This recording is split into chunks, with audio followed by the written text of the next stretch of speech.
민수기 14장 우리 26절에서 우리 30절에 있는 말씀 우리 함께 읽도록 하겠습니다. 여호와께서 모세와 아론에게 말씀하여 이르시되 나를 원망하는 이 악한 회중에게 내가 어느 때까지 참으랴.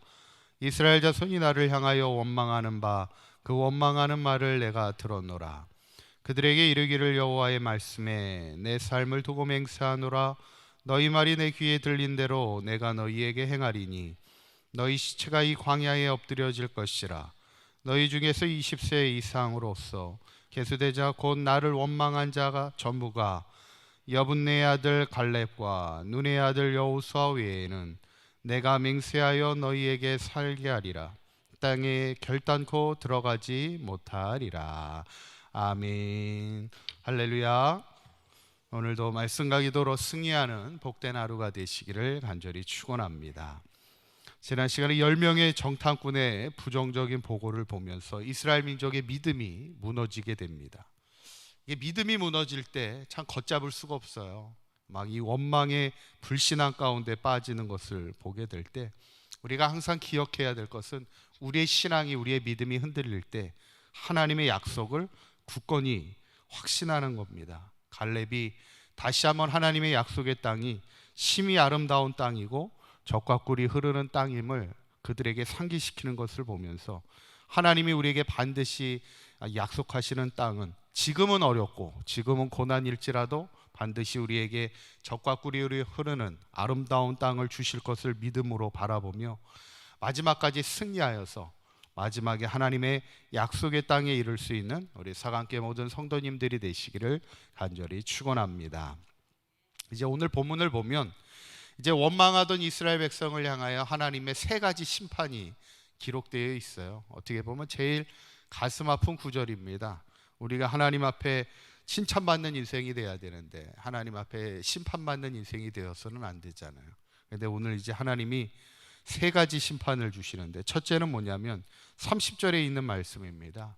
여분네 아들 갈렙과 눈의 아들 여호수아 외에는 내가 맹세하여 너희에게 살게 하리라 한 땅에 결단코 들어가지 못하리라. 하나님의 약속의 땅에 못 들어간다는 얘기예요. 여호수아와 갈렙 외에는 다 못 들어간다는 엄청난 말씀을 주시죠. 심판의 말씀입니다. 두 번째 말씀은 33절입니다. 33절에 있는 말씀 한번 읽어볼까요? 시작. 너희의 자녀들은 너희 반역한 죄를 지고 너희의 시체가 광야에서 소멸되기까지 40년을 광야에서 방황하는 자가 되리라. 약속의 땅에 이르지 못하고 40년 동안 광야에서 방황한다는 거예요. 왜 40년인가?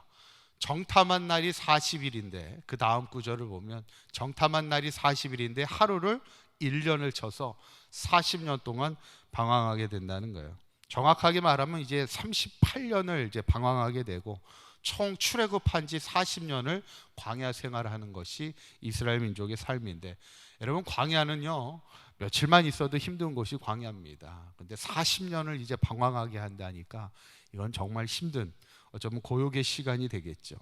그리고 또 세 번째 심판의 메시지는 37절입니다. 37절의 말씀을 보면 한번 읽어보겠습니다. 시작. 곧 그 땅에 대하여 악평한 자들은 여호와 앞에서 재앙으로 죽었고 특별히 악평하였던 그들은 아예 그 자리에서 죽음을 당하게 되는 것을 보게 됩니다. 어떻게 보면 철저하게 하나님이 죄악을 심판하는 장면을 보게 됩니다. 저는 이 정탐꾼의 사건, 정확하게 얘기하면 그 지역은 가데스바네아라는 곳인데 이 지역에서의 사건은 어쩌면 이스라엘 백성에게는 잊지 못할 사건입니다. 어쩌면 하나님으로부터 가장 큰 심판을 받았던 그런 사건이고 이유에 대해서는 성경엔 잘 기록되어 있지 않아요. 38년의 방황의 역사에 대해서는 성경은 기록하고 있지 않습니다. 그저 38년을 이제 광야 생활하는 이스라엘 백성을 보게 되는데 우리가 이 정탐꾼 사건을 보면서 우리가 항상 두 가지를 조심해야 한다는 거예요. 첫째는 말을 조심해야 된다는 거예요. 성경에 계속 반복되는 말 중에 하나가 뭐냐면 하나님이 들으신다는 거예요. 계속 악평하고 부정적이고 원망적인 말을 할 때마다 하나님께서 들으신다는 것을 우리가 반드시 기억해야 합니다. 우리가 우스갯소리로 우리나라 사람들이 하는 말들이 좀 이렇게 부정적인 요소들이 많다고 얘기하면서 하는 말이 뭐냐면 이렇게 뭐 죽겠어 이런 말을, 죽겠다는 말을 잘한다고 그러잖아요. 뭐 맛있으면 맛있어 죽겠다고 그러고, 막 귀여운 뭐 이렇게 동물을 보면 귀여워 죽겠어 뭐 이렇게 하면서 죽겠다는 말을 이렇게 쓴다는 얘기를 하는데, 이게 뭐냐면 우리가 은연중에 이게 부정적인 말을 할 수도 있고요, 항상 뭔가를 말할 때 이렇게 비판적으로 얘기할 수도 있다는, 이게 하나의 습관이 될 수 있다는 겁니다. 우리가 말을 할 때 항상 이 긍정적인 말을 하는 것이 어떻게 보면 이게 훈련입니다. 이게 신앙의 훈련인데, 어쩌면 이 가데스 바네아의 이 사건의 최초의 시작이 되는 것은 뭐냐면 32절입니다. 이 문제의 시작은 어디에서부터 시작되냐면 13장 32절의 말씀을 보면 이렇게 시작이 됩니다. 한번 읽어보겠습니다. 시작.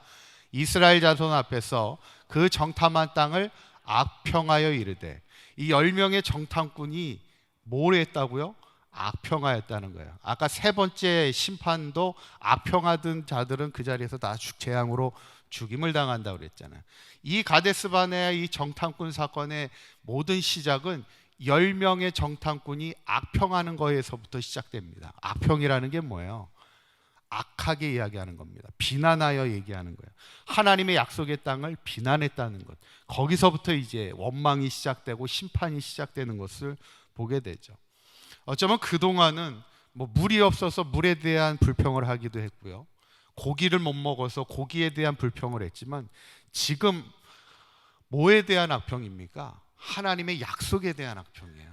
그동안 하나님의 약속의 땅을 향해 가고 있었는데, 그 하나님의 약속의 땅이 심히 아름다운 땅이고 젖과 꿀이 흐르는 땅인데, 이 10명의 정탐꾼은 악평하기 시작했다는 거예요. 거기서부터 문제가 시작됐다는 거예요. 어쩌면 우리의 삶의 중요한 신앙의 원리는요, 우리의 입술이 하나님이 주신 은혜 앞에 악평하거나 비난하거나 불평하는 인생이 아니라 항상 입술로 믿음으로 고백하며 하나님 앞에 은혜를 고백하는 삶, 이것이 우리의 신앙의 중요한 원칙이라는 것이죠. 두 번째 우리가 조심해야 될 게 뭐냐면 두려움의 문제를 조심해야 된다는 겁니다. 우리 아까 읽었던 32절에 보면은 왜 이스라엘 10명의 정탐꾼은 악평할 수밖에 없었는가, 그 이유를 다시 한번 읽어보겠습니다. 시작. 이스라엘 자손 앞에서 그 정탐한 땅을 악평하여 이르되, 우리가 두루 다니며 정탐한 땅은 그 거주민을 삼키는 땅이요 거기서 본 모든 백성은 신장이 장대한 자들이며. 10명의 정탐꾼이 악평한 이유는 하나입니다. 두려움이었어요. 하나님이 약속하신 땅을 가보니까 너무나 좋은 땅은 맞았지만 뭐예요? 거기에는 너무 거대한 자손들이 살고 있어요. 우리가 싸우기에는 너무나 힘이 센 7 족속들이 살고 있더라는 거예요. 이 두려움의 문제 앞에서 그들의 믿음이 무너지기 시작했다는 거예요. 어쩌면 우리가 인생을 살아가면서 해결해야 될 가장 큰 문제는 두려움의 문제입니다. 어쩌면 우리가 신앙으로 산다는 게 뭘까? 신앙으로 산다는 것은 세상을 두려워하는 것이 아니라 하나님을 두려워하는 인생을 살아가는 게 진짜 신앙입니다. 어쩌면 이스라엘 백성을 끊임없이 훈련하는 건 뭐냐면, 너희들이 세상을 두려워하지 마, 오히려 나를 두려워하며 하나님을 경외하는 신앙을 살아가라 말씀하는 것이 성경의 말씀입니다.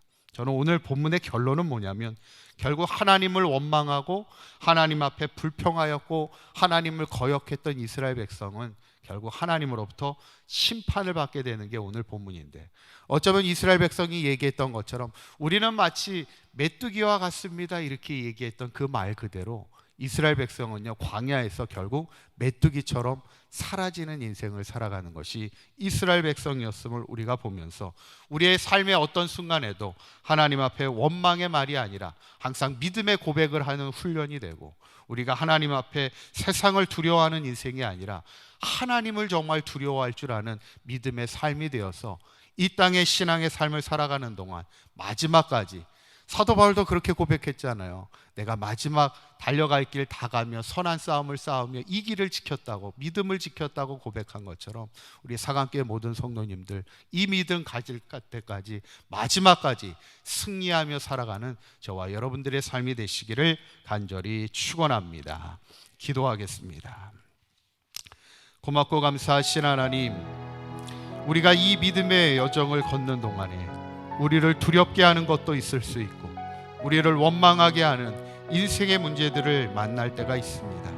그 순간마다 우리의 입술을 지켜주시고 우리의 마음을 지켜주시고 우리의 믿음을 끝까지 지켜주셔서 마지막 약속의 땅에 이를 때까지 선한 싸움 싸우며 달려갈 길을 다 마친 후에 하나님으로부터 상급받는 인생 되게 하시고 칭찬받는 승리의 인생이 되게 하여 주시옵소서. 오늘 수요 예배 가운데도 주님 함께하여 주시고 크신 은혜로 함께하여 주시며 또 오늘 하루도 주님과 기쁨으로 동행하는 복된 하루가 되게 하여 주시옵소서. 우리 주 예수 그리스도의 이름으로 기도하옵나이다. 아멘.